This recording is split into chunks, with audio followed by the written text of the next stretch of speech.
자, 어제 국회 법사위 소식이 종일 뉴스를 장식했습니다. 조희대 대법원장 청문회는 핵심 증인이 불출석해서 결국은 끝났죠. 허위사실 공표죄 구성 요건을 완화하는 공직선거법 개정안 통과됐고요. 또 행위를 삭제하는 내용의 이 법 본회의 통과하면 이재명 후보는 법조항 폐지로 처벌할 수 없다는 이른바 면소 판결을 받을 수 있다고 합니다. 민주당은 정치 사법화를 이끄는 이게 독소 조항이다라고 판사 출신의 박희승 의원이 어제 법사위에서 얘기를 하더라고요. 반면에 국민의힘은 이재명 맞춤형 입법이다 이렇게 반발을 했습니다. 조희대 대법원장 특검법도 법사위에 상정이 됐습니다. 이거는 민주당 안에서도 제동을 건다는 얘기도 있었는데 그대로 갔습니다. 자, 정청래 위원장은 법사위원장 임기 내 반드시 처리하겠다 했어요. 또 대법관 수를 현재 14명인데 30명에서 최대 100명까지 늘리는 법원조직법 개정안, 또 대법원 판결에 대해서도 헌법소원을 제기할 수 있도록 하자, 헌법재판소법 개정안도 함께 소위로 회부됐습니다. 이렇게 되면 사실상 사심제로 전환하는 내용입니다. 재판을 이제 4번까지 받을 수 있게 되는 것이죠. 이재명 후보는 내란 수개뿐 아니라 2, 3차 내란을 일으키는 자들을 다 찾아서 법정에 세워야 한다. 그리고 그 법정이 깨끗해야 하지 않겠느냐라는 얘기를 했습니다. 자, 이 후보 발언에 국민의힘은 마음에 들지 않는 판사는 쓸어버리겠다는 협박 아니냐고 했고요. 일명 이재명 면소법, 대법관 증언법, 사심제 도입법, 조희대 특검법, 그리고 앞서 통과한 대통령 당선 시 재판 정지법, 형소법 개정까지 많습니다. 먼저 원영석 변호사, 요거는 어떻게 보십니까?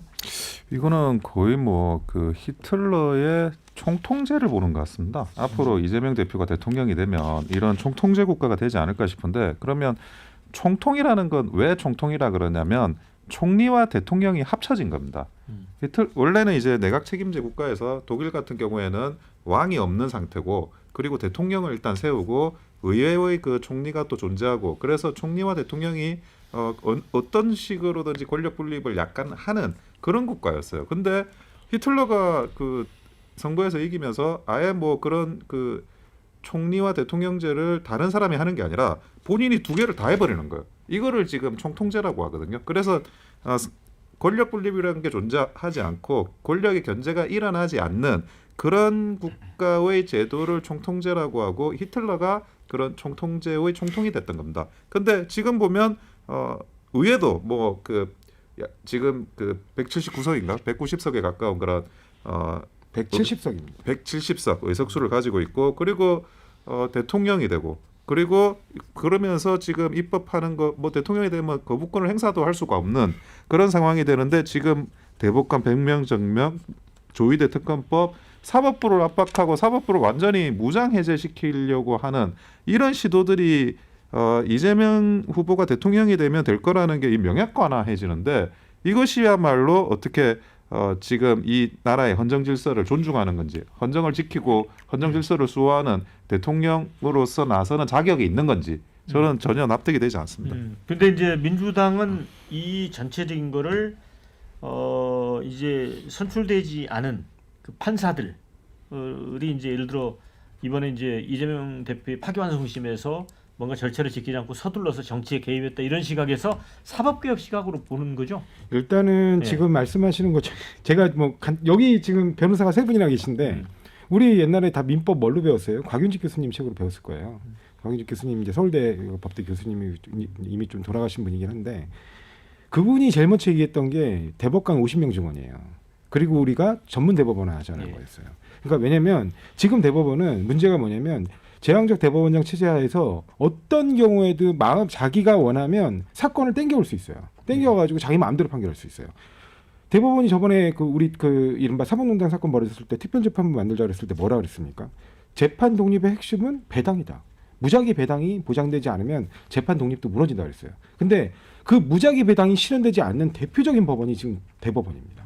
그러니까 그런 문제들이 있기 때문에 대법관 증언 문제는 매 사법 어떤 개혁 이슈가 나올 때마다 단골 주제로 나왔던 것들이에요. 그러니까 그런 부분에 대해서 지금 처리를 해야 된다라는 입장인 것이고 저도 적어도 뭐 100명까지는 모르겠는데 50명 이상 옛날 그 곽윤식 교수님 말씀하신 것처럼 50명 이상 대법관 증언이 이루어지고 전문 대법원 하해해야 된다. 뭐 노동 대법원 뭐 그다음에 뭐 지적 재산권 대법원 뭐 이렇게 대법원을 전문화해서 그 전문성을 확보해주고 굉장히 빠른 속도로 처리되게끔 해야 돼요.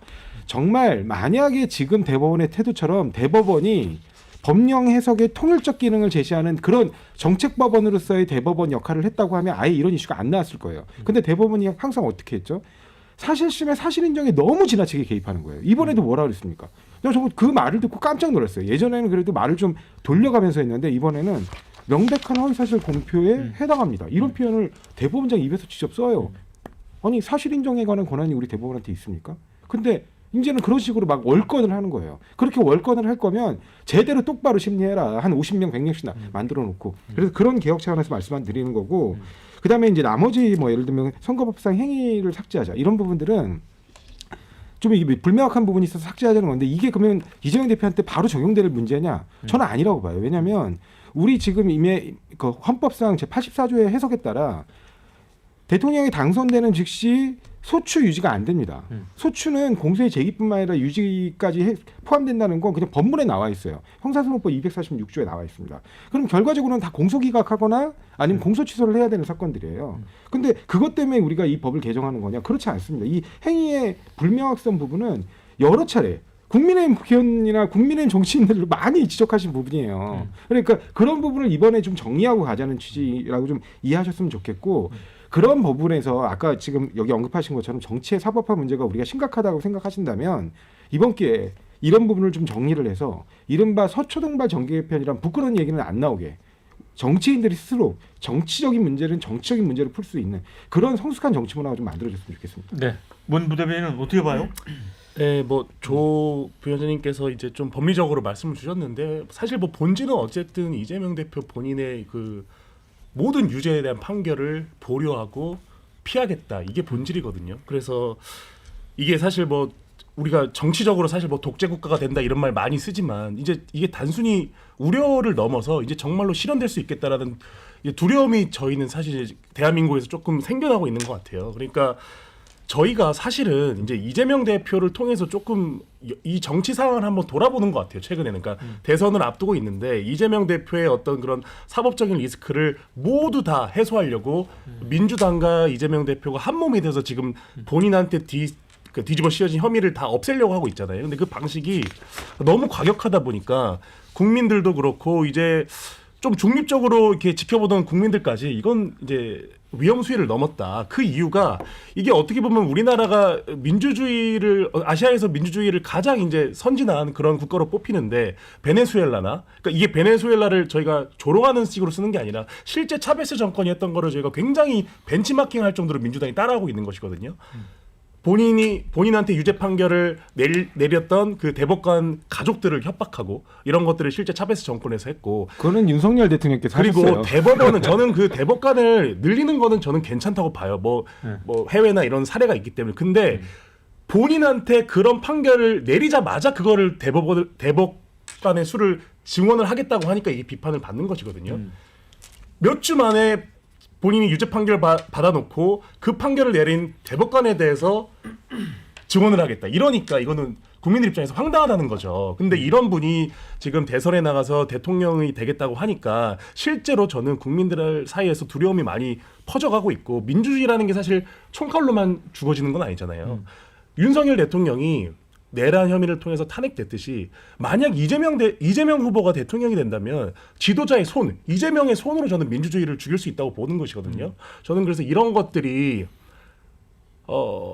참 암담한 현실이다. 예, 이런 생각을 요즘 많이 합니다. 최근에. 자, 신은기 대표는 어떻게 봐요? 이런 논란? 저는 뭐 히틀러 그리고 민주주의를 죽인다, 뭐 두려움 이런 단어를 지금 막 두 분이 쏟아내시는데 그걸 실제로 경험을 했죠. 그걸 한 사람이 윤석열 대통령이고 국민의힘 당원이 그 일을 하셨습니다. 그러니까 지금 국민의힘에서 윤석열이라는 그 그림자를 껴안고 아무리 이재명 대표에 대해서 총통이 될 거야, 히틀러 같아라고 아무리 얘기를 해도 이게 국민들한테는 잘 설득이 안 된다. 물론 지지자들에게는 더 이렇게 파이팅을 넘치게 하는 데에는 도움이 될지는 모르겠습니다만은 중도나 저처럼 이게 바깥에 나와 있는 사람들 입장에서는 아니 국민의힘은 자기들이 오히려 지금 윤석열 대통령과 더 관계를 설정하고 그걸 반성해야 되지 않나 이런 생각부터 먼저 들거든요. 그러니까 저는 지금도 민주당을 비판하려면 히틀러라는 용어로 쓸 게 아니라 오히려 윤석열 대통령이 떠오르니까 민주당이 의회의 권력을 너무 이거는 남용하거나 속도 위반하는 거 아니냐 그걸 조목조목 설명을 해주시면 차라리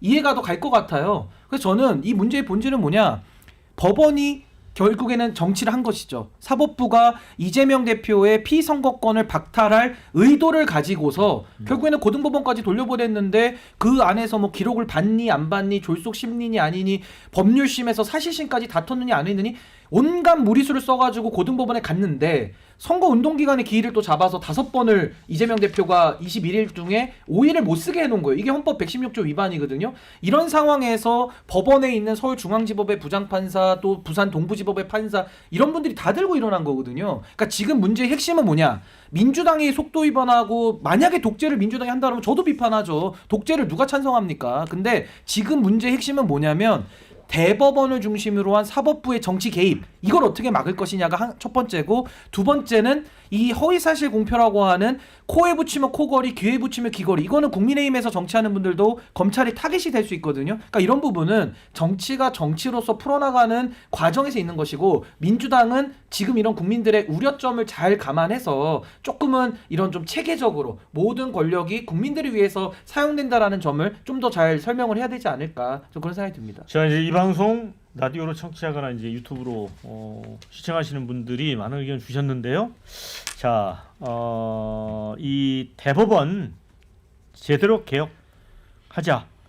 전관 예우도 모조리 없애야 된다. 이런 얘기도 했고요. 대선에 명백히 개입한 대법원 아니냐. 이 기회에 바로 잡자. 이런 의견도 주셨습니다. 자, 대법관 인원 1명이라도 늘려서 억울한 사람 없도록 해야 한다. 이런 의견도 있고요. 근데 그 좋은 대법관 증언을 이재명 후보 유죄 파기 환송하고 나서 하니까 좀 이상하다 이런 의견 주셨어요. 또 검수완박 기억 안 나나 재판 확정 더 늦어져 국민에게 피해갈 수 있다. 이게 아마 대법관 수를 늘리는 건지 아니면은 뭐 사심제로 가는 거에 대한 의견인지는 모르겠습니다. 자, 정권 교체가 되면 대통령 거부권이라는 견제 장치조차 없다. 그래서 입법부가 사법부를 겁박하는 행태로 보인다. 그러니까 대법관 수가 늘어나면 이제 정부 이제 상고화돼서 그런 건가요? 그런 의견 같습니다. 저는 그 말씀이 제일 이해가 안 돼요. 아니 어떻게 대법관들이 늘어나는데 시간이 오래 걸린다는 말씀을 법원행정처장에서 하십니까? 왜냐하면 지금 대법관들이 매번 얘기하는 게 상고법원 만들어 달라는 거였잖아요. 그러니까 상고법원 만드는 게 사건 처리를 빨리 하기 위한 건데 아니 대법관을 늘려서 상고법원 수를 아예 늘려버린다니까요. 근데 그런데 왜 사건 처리 속도가 늦어진다는 것인지 이해할 수 없고요. 그다음에 아까 제가 말씀드렸듯이 그 천대 법원행정처장이 말한 것처럼 대법원의 법령 해석의 통일적 기능이 침해되거나 아니면 좀 와해될 수 있다 이런 걱정이셨다면 대법원이 과연 여지껏 그런 역할을 하셨냐는 거예요. 헌법재판소처럼 국민의 기본권 보호를 위해서 헌법적 해석 안에서 헌법적 해석을 통해서 기본권 보호를 세우는 그런 법령 해석에 충실한 게 아니라 사실심 그 사실 인정에 너무 지나치게 개입해 왔다는 거 그걸 말씀드리는 겁니다. 그렇게 해가지고 사건을 적재시켜서 지금처럼 사건 처리도 안 되고 사건은 누적되고 그리고 모든 사건들은 다 보겠다고 하고 이렇게 할 거라면 늘려드리겠다고요. 국민들의 사법 서비스를 신속하게 진행할 수 있도록 늘려드리고 오히려 법령 해석의 통일적 그 기능이나 권한은 헌재가 가져가는 게 맞죠. 예. 그렇게 하자는 겁니다. 근데 어제 그 법사위에서 천대엽 법원행정처장 발언은 그거 같아요.